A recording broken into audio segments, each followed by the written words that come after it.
Good morning to all of you. बच्चों देखो question number ये 19 है इंटीग्रेशन का, एक्सरसाइज 7.4 का, 12th क्लास। क्वेश्चन है आपका 6x + 7 upon x - 5 x - 4 root के अंदर। और देखो पहले से हमने आई कंसीडर कर लिया। आई कंसीडर करने के बाद ये 6x + 7 upon root x - 4 x - 5 ये dx। अब देखो 6x + 7 अपॉन इसका इसमें मल्टीप्लाई किया तो ये हो जाएगा x² - 4x - के 5x - प्लस के 20 ये आ गया।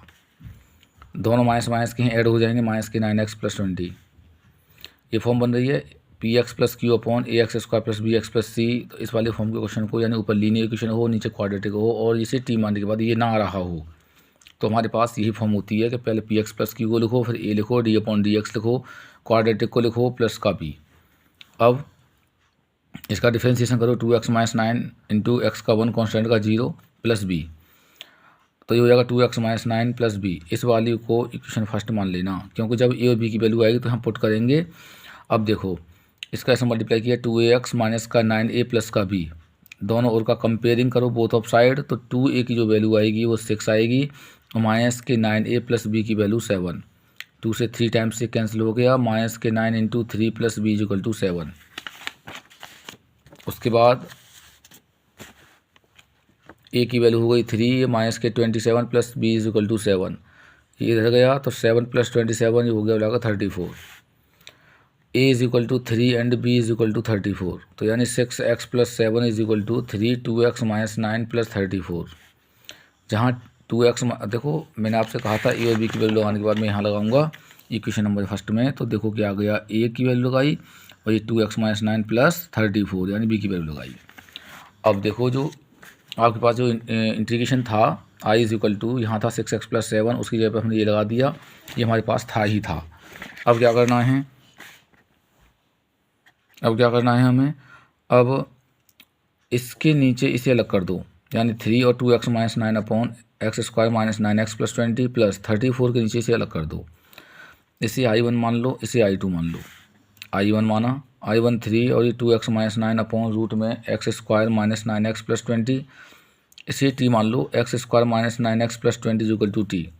डिफरेंशिएशन बोथ ऑफ साइड, ये हो जाएगा 2x - 9 dx = dt।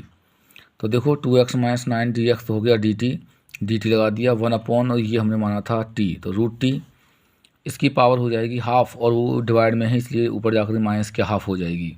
x की पावर n होता है, x की पावर n+1 अपॉन n+1, 1 में से हाफ गया हाफ बचा, 1 में से हाफ गया हाफ बचा, इसका मल्टीप्लाई करेंगे इसमें 6 हो जाएगा, इसे √t लिख सकते हैं प्लस c1। t की value x² - 9x + 20 plus c1 पहला आ गया आपका। उसके बाद i2 ले लो 34 1 अपॉन x² - 9x + 20। देखो ऊपर कांस्टेंट है, नीचे क्वाड्रेटिक इक्वेशन है, तो इसे हम कंप्लीट स्क्वायर मेथड से सॉल्व करेंगे। तो x² माइनस इसमें क्या करते हैं 2 का मल्टीप्लाई करते हैं, 2 से डिवाइड करते हैं, इस 2 को और x को अलग हटा देते हैं और इसमें इन बिटवीन जो नंबर होता है उसका स्क्वायर जोड़ देते हैं, उसका स्क्वायर माइनस कर देते हैं और प्लस का 20। यहाँ देखो a² + b² माइनस के 2ab a - b का होल स्क्वायर हो गया, प्लस पहले आगे 20 लिख दिया और ये माइनस के 81/4 हो गया। अब देखो यहाँ से 4 ले लिया एलसीएम, इसका से मल्टीप्लाई किया 80 - 81 और 81 में से 80 गया तो माइनस का 1/4 बचा। इसे हम देखो सेम ये इसे -1/2 का होल स्क्वायर -1/2 का स्क्वायर कर सकते हैं और इसे हमने t मान लिया।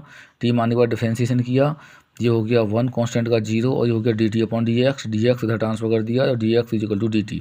तो जहाँ dx है वहाँ हमने लगा दिया dt, इसकी जगह पर लगा दिया हमने t, तो ये हो गया 34 1 अपॉन रूट में t² - 1/2 का स्क्वायर, 1 अपॉन रूट में x² - a² फॉर्मूला होता है log x प्लस रूट में x² - a² प्लस c2। अब देखो जहाँ x है वहाँ t लगा दिया, जहाँ a है वहाँ हमने 1/2 लगा दिया। उसके बाद ये t हमने x - 1/2 माना था और ये जो आया था हमारा इससे आया था, क्योंकि ये इसी क्वाड्रेटिक इक्वेशन का हमने कंप्लीट स्क्वायर मेथड से ये लाया था, तो इसकी जगह पर आप इसे लगा सकते हो डायरेक्ट, ज़्यादा कुछ नहीं करना है। x² - 9x + 20 प्लस c2 कर दिया क्योंकि हम दूसरी इंटीग्रेशन को सॉल्व कर रहे हैं। तो i = i1 + i2 था, इसे i मान लेना, ये i1 नहीं है, ये i = i1 + i2, i1 की वैल्यू आपकी ये रही और i2 की वैल्यू आपकी ये रही और ये c1 + c2 को लास्ट में आप c लिख देना क्योंकि कांस्टेंट प्लस कांस्टेंट भी = कांस्टेंट होता है। Thank you all of you.